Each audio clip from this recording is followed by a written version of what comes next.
우리 주변에서 플라스틱은 정말 흔하게 접할 수 있는 소재죠. 이 플라스틱 없이 사는 게 더 힘들 정도인데요. 네, 하지만 플라스틱이 건강에 좋지 않고 위험 물질을 만든다는 사실 역시 이미 널리 알려진 사실입니다. 오늘 사이언스 매거진에서는 인하대병원 직업환경의학과 임종한 교수와 함께 이 플라스틱의 위험성과 안전한 사용법에 대해서 알아보도록 하겠습니다. 어서 오십시오. 네, 안녕하세요. 안녕하십니까. 네, 플라스틱. 제가 지금 들고 있는 볼펜도 마찬가지고 교수님이 쓰고 있는 안경, 옷의 단추, 어딜 봐도 플라스틱이 항상 있는데요. 네.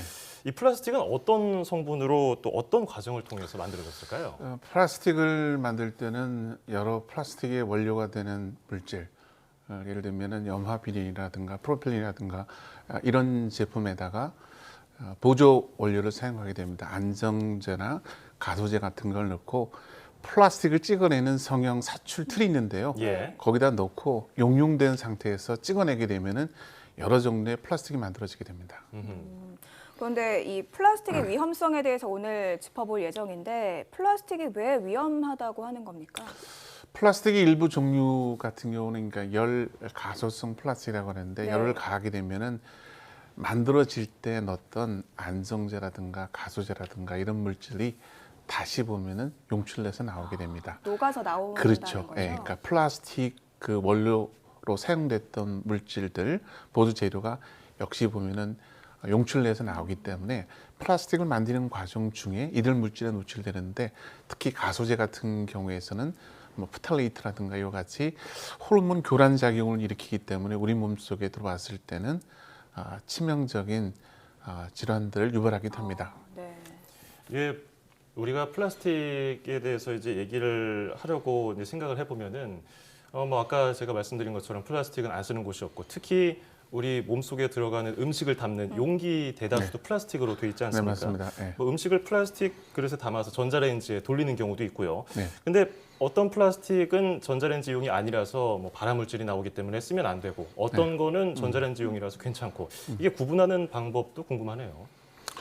이 플라스틱 종류가 굉장히 많은데 네. 어떤 이제 재질로 사용되느냐 하는 것들을 잘 살펴봐야 됩니다. 그러니까 플라스틱 그 바닥에 보게 되면은 플라스틱 재질에 대한 것들을 파악할 수 있는데요. 네. 어떤 플라스틱 재질이냐 하는 것들이 유해물질 노출과 더불어서 굉장히 밀접하다고 볼 수 있겠습니다. 그 중에서 이제 PVC 쪽이라든가 폴리카보네이트라든가 이런 종류 같은 경우에서는 이 전자레인지에 사용하면서 유해물질에 대한 가능성이 굉장히 높은 종류이기 때문에 예. 특별히 조심해야 될 것 같습니다. 네. 우리가 흔히 주변에서 볼 수 있는 PET병이라고 할 수 있는 그런 것들하고 또 PVC인가요? 산업 활동에서 많이 쓰는 그런 것들도 있고 종류가 참 많던데요.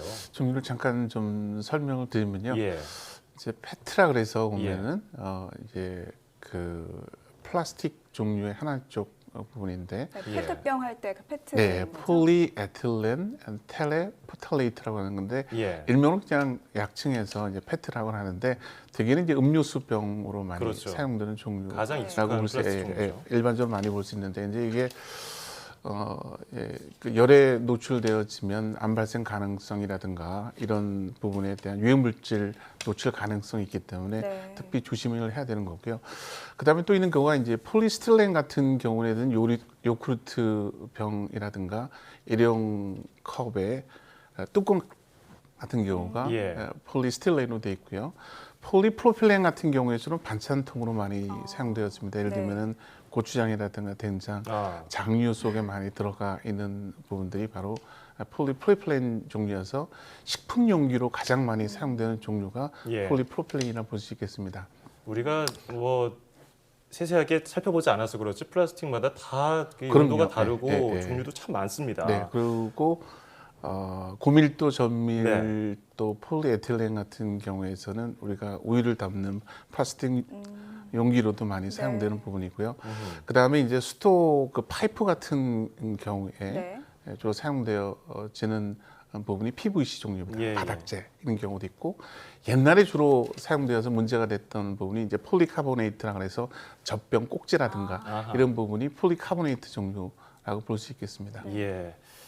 자, 플라스틱은 지금 뭐 여러 생활용품으로도 쓰이고 산업 현장에서 쓰이고 있는데 특히 아이들 장난감이 좀 걱정입니다. 예. 예, 아이들 장난감은 아무래도 좀 말랑말랑하고 구부러지기 쉬운 그런 소재를 활용하는데 아이들은 보통 습관적으로 입에다가 물건을 가져가는 예. 습성이 있기 때문에 삼키기도 하고요. 어떤 악영향을 줄 수 있을까요?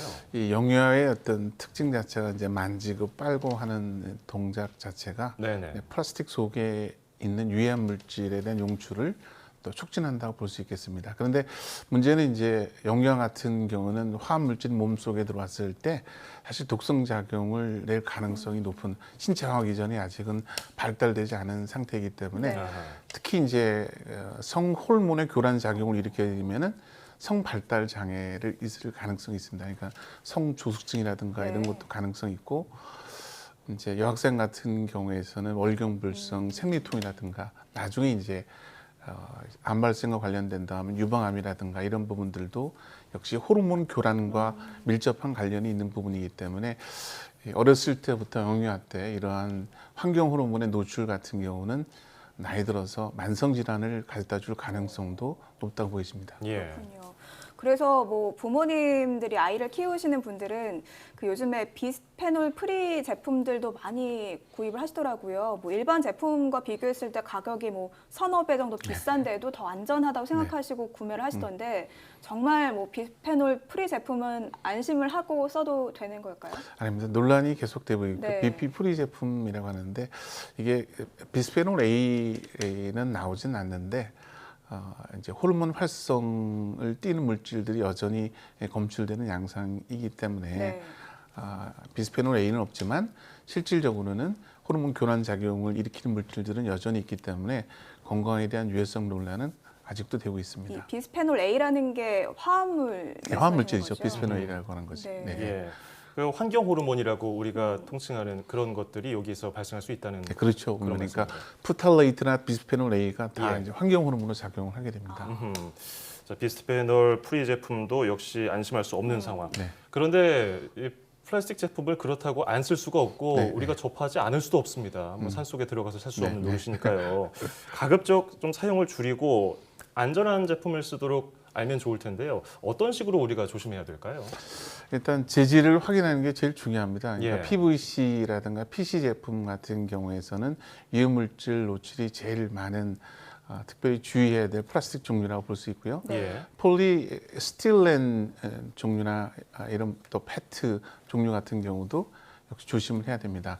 비교적 안전하게 쓸 수 있는 부분이 폴리프로필렌 종류하고 예. 고밀도, 저밀도, 폴리에틸렌 그러니까 P2 계통이나 PP 계통 같은 경우는 비교적 안전한 플라스틱으로 되어 있기 때문에 이런 이제 플라스틱 재질을 사용하는 것이 좋겠다 이렇게 생각되어지고 플라스틱 종류는 가능하면 예. 열을 가는 형태는 피하시는 것이 좋겠습니다. 네.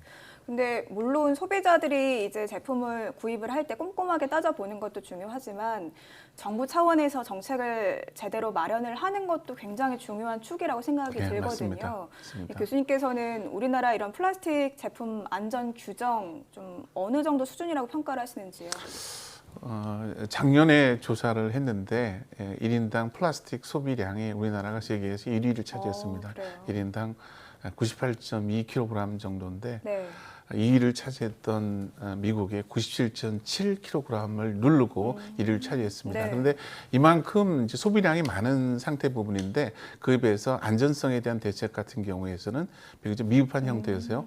미국 같은 경우에서는 일회용품을 좀 규제한다든가 마이크로 비즈랄에서 조그만한 알갱이가 미세 플라스틱. 네, 예, 화장품에 사용되는 경우가 있는데 그런 것들에 대한 규제가 시작되고 있는데 우리는 그렇지 못한다든가 네. 그리고 애들의 그 뭐 장난감이라든가 용품 부분에 있어서 가소제로 사용하지 못하게 하는 규제를 한다든가 이런 부분들이 이제 선진국에서는 앞서가서 진행되고 있음에도 불구하고 우리는 소비량은 제일 많은데 실제로 안전 대책 같은 경우는 잘 따르지 못하는 것이 좀 우려되는 점이라고 볼 수 있겠습니다. 예.